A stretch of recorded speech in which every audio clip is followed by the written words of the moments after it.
Ce soir, le cinéaste Arnold Antonet va nous parler de son œuvre cinématographique poignant qui met en lumière l'impact dévastateur du séisme qui a frappé Haïti en janvier 2010. Au-delà des images, ce film nous plonge au cœur des émotions humaines, nous rappelant la résilience extraordinaire du peuple haïtien face à l'adversité. À travers des récits poignants, ce film aspire à sensibiliser le public à la réalité complexe et aux défis persistants auxquels la nation haïtienne est confrontée.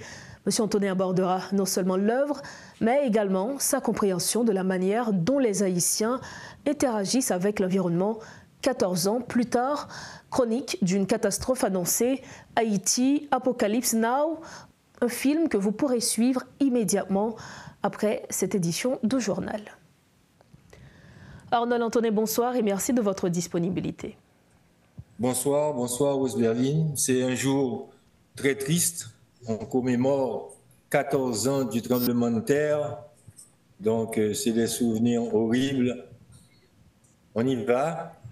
Alors vous êtes cinéaste et producteur haïtien. Vous avez remporté en 2002 le prix Djibril Diop Mambédi au Festival international du cinéma de Cannes. Et comme vous venez de le dire, nous allons parler de ce puissant séisme qui a frappé le pays, particulièrement le département de l'Ouest, le 12 janvier 2010. Et c'est ce drame que votre film documentaire intitulé « Chronique d'une catastrophe annoncée », Haïti, Apocalypse Now, que vous retracez. Un document qui parle du courage des Haïtiens et notamment s'interroge sur les négligences ayant conduit à cet apocalypse. Monsieur Arnold Antonet, comment avez-vous abordé la représentation de cet événement tragique dans votre œuvre? Bon, moi, et le jour même du tremblement de terre, j'avais quelqu'un de mon équipe dans la rue et il a commencé à faire des images. Et le lendemain, 6 heures du matin, on s'est levé et je suis parti et j'ai fait le tour de la ville jusqu'au bicentenaire en passant devant le Palais national et j'ai pu mesurer personnellement la dimension du drame. Et c'était apocalyptique et là, je me suis dit, il faut qu'on ait des images qui permettent, même 14 ans après, comme c'est le cas maintenant, que les gens voient ce qui est arrivé dans ce pays pour que ça n'arrive plus. Malheureusement, après toutes ces années, si aujourd'hui il y a un nouveau tremblement de terre de cette magnitude dans le pays, on aura une catastrophe encore majeure parce qu'aucune mesure n'a été prise en réalité pour résoudre les problèmes qui ont causé ces dégâts qu'on a eus, qui ont été surtout des dégâts humains. Ça n'a pas été le tremblement de terre parce que les tremblements de terre de cette magnitude, il y en a eu en Californie.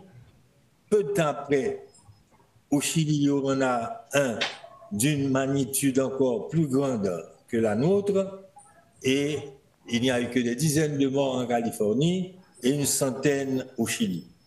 Donc, la dimension du tremblement de terre, ce que cela représente en termes de perte de vie et de gens blessés, de destruction, c'est dû à l'impréparation des Haïtiens, au manque de sérieux des autorités en place chargées d'assurer notre sécurité. La sécurité en Haïti, on a eu une insécurité qu'on connaît tous, qui est cette insécurité due au terrorisme des forces. Il y a une guerre intérieure dans le pays, mais il y a aussi une grande insécurité de l'habitat, une insécurité de l'environnement. Et donc, ce qui est arrivé ce 12 janvier-là, c'était dû en particulier aux conditions de précarité dans lesquelles vit la majorité de la population. On a été frappé durement dans l'Ouest, Léogane a été détruite pratiquement, Tigouave et Gangouave, Port-au-Prince, le centre de Port-au-Prince également, et une partie de la ville de Jacmel. Donc, ça a été l'apocalypse, évidemment. Donc, on était très impressionnés, mais comme dit le titre du film, c'était la chronique d'une catastrophe annoncée. L'ingénieur Préti, on a eu plusieurs rencontres, lui et moi, des forums libres, où l'on a annoncé pratiquement qu'il y allait parce qu'il y avait des signes avant-coureurs. Il y a toujours des signes avant-coureurs.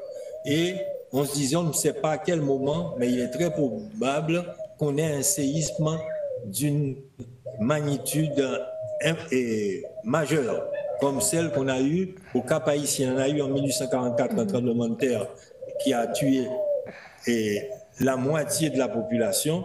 Eh bien, en Haïti, on disait, s'il y a un tremblement de terre, on va avoir des pertes humaines énormes. Alors, voilà, pour cette œuvre...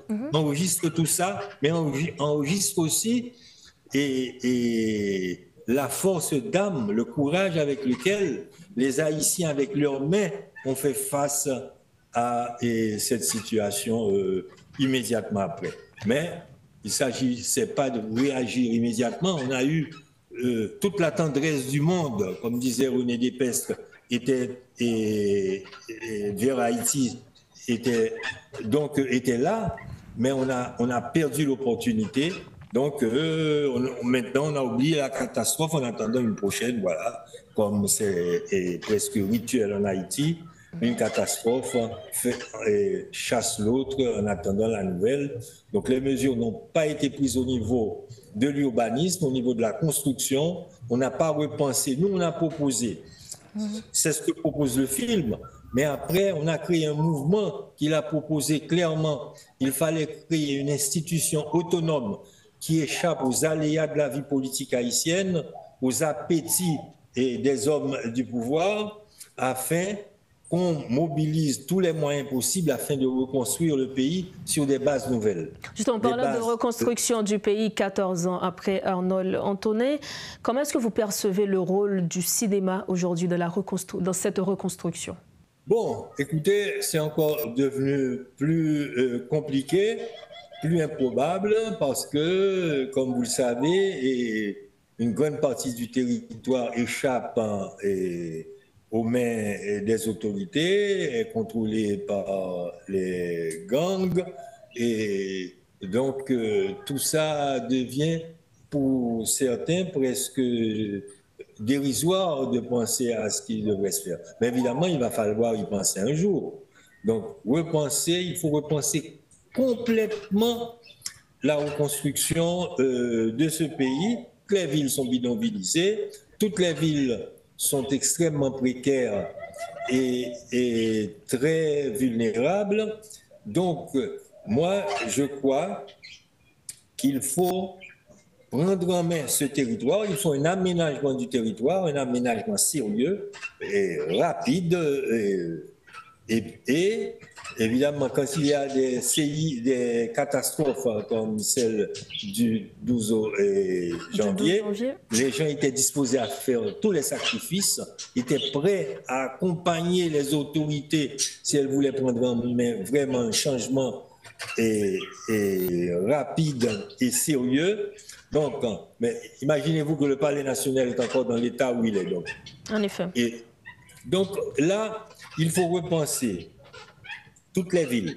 Moi, je ne commencerai pas par Port-au-Prince, mais sinon par les villes de province. Et puis Port-au-Prince également.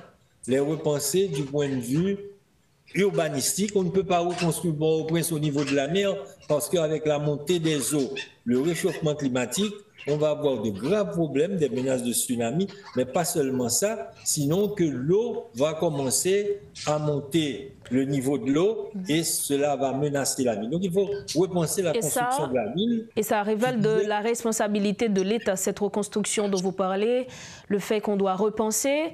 Donc ça, est-ce que c'est à l'État de repenser le pays tout entier aujourd'hui? L'État, les mairies et la société civile.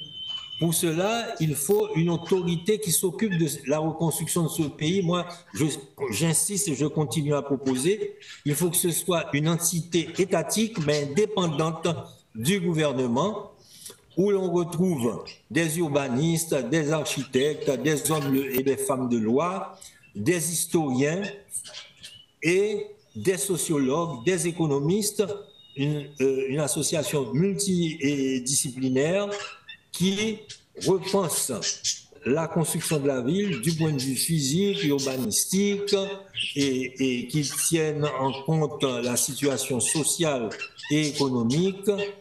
Et pour cela, il faudra des moyens, il faut un grand plan d'aménagement du territoire et des plans directeurs pour toutes les villes de Port-au-Prince. Il y en a qui existent déjà, mais c'est dans les tiroirs et on ne les applique pas comme la plupart des choses en Haïti. Mais c'est évident que la situation dans laquelle nous vivons, nous sommes un pays où il n'y a plus une société rurale, mais il y a des gens qui vivent dans les bidonvilles. Donc, Haïti, c'est une espèce d'immense bidonville, finalement. Donc, il faut repenser la reconstruction de ce pays en fonction de cette situation et en prévision des catastrophes qui nous menacent tout le temps, cyclones ou bien tremblements de terre ou envahissement des côtes par les eaux et tout cela. Donc, c'est un chantier immense, extrêmement sérieux, qui doit accompagner un plan de développement du pays sur de nombreuses années par des gens qui sont décidés à mettre ça vraiment en œuvre et à entamer ce chantier le plus vite possible et trouver les moyens pour cela. Moi, je crois que les moyens peuvent se trouver. Ce qui manque, c'est la volonté politique et la vision. Merci infiniment, Arnold Antonet. Merci d'avoir été avec nous. Merci à vous. Merci beaucoup. C'est un jour très triste. Ça me rappelle des choses horribles qu'on a vécues, des amis qu'on a perdus et des amis proches et les conditions dans lesquelles la plupart d'entre eux sont morts. Il y en a qui sont restés longtemps sous les décombres et tout ça, c'est des choses qui ne s'oublient pas et il ne faut pas qu'on oublie pour ne pas s'exposer au même risque. Voilà. Merci beaucoup. Merci à vous. Merci à Métropole. Merci à toi. Merci. Voilà, c'est avec nous Arnold Antonet, cinéaste et producteur haïtien. Avec lui, nous avions parlé du séisme du 12 janvier 2010, 14 ans après, et notamment de son film documentaire intitulé « Chronique d'une catastrophe annoncée, Haïti Apocalypse Now ».